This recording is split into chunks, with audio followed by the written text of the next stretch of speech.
অবাক কাণ্ড, পুকুরের পানিতে দুধ ঢালা হচ্ছে, আবার অনেকেই দিচ্ছেন টাকা, ফলমূল ও খাবার। এসব দিলেই নাকি মনের বাসনা পূর্ণ হবে। তাই তো সপ্তাহের 2 দিন আজব এই পুকুরে মানত করতে ছুটে আসেন দূর দূরান্ত থেকে বিভিন্ন মানুষ।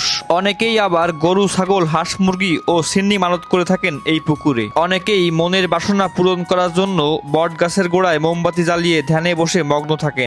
দীর্ঘ কয়েক যুগ ধরেই একটি পুকুর ও একটি বট গাছকে কেন্দ্র করে ঘটে চলেছে এরকম কর্মকাণ্ড।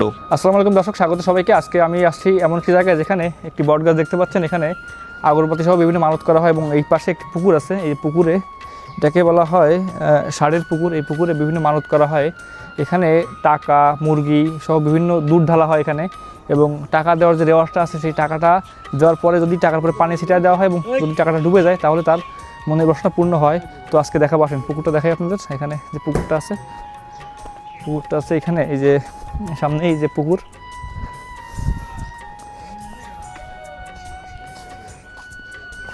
এই যে দেখতে পাচ্ছেন পুকুর, এবং এখানে ওই যে নেমে দেখাই আপনাদের যে পুকুর হচ্ছে এখানে, এবং এই পুকুর হচ্ছে এই যে এখানে দুধ ঢালা হয় এবং এই যে টাকা দেখা যাচ্ছে, এই টাকাগুলো এখানে দেওয়া হয়। দেওয়ার পরে পানি দেওয়া হয়, যদি পানিতে দেওয়ার পরে টাকাটা ডুবে যায় তাহলে তার মনের বাসনা পূর্ণ হয়। এবং এই পাশে অনেকেই আসেন সিন্নি করে খাওয়ান মানুষকে, এবং মনের বাসনা পূরণের জন্য এখানে অনেকেই আসেন।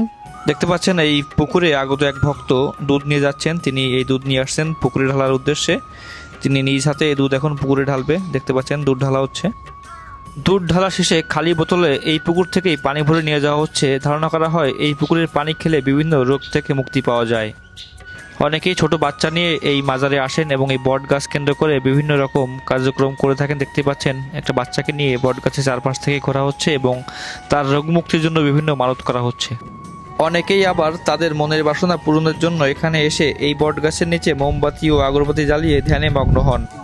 আবার অনেকেই বিভিন্ন নিয়তে মানত করে এখানে আগত দর্শনার্থী ও ভক্তদের মাঝে খিচুড়ি পায়েস রান্না করে খাওয়ান।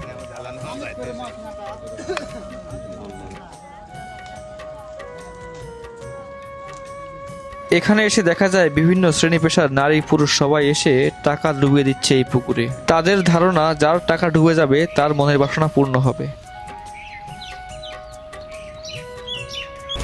টাকা ভালো আছেন?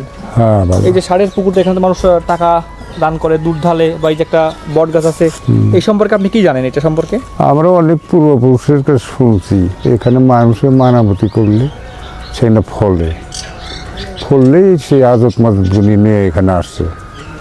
কেউ খাসি আনে, কেউ গরু আনে, কেউ মোরগ আনে, কেউ এখানে টাকা দেয়। এই তো এটাই আর কি। এই টাকাটা যে দিলে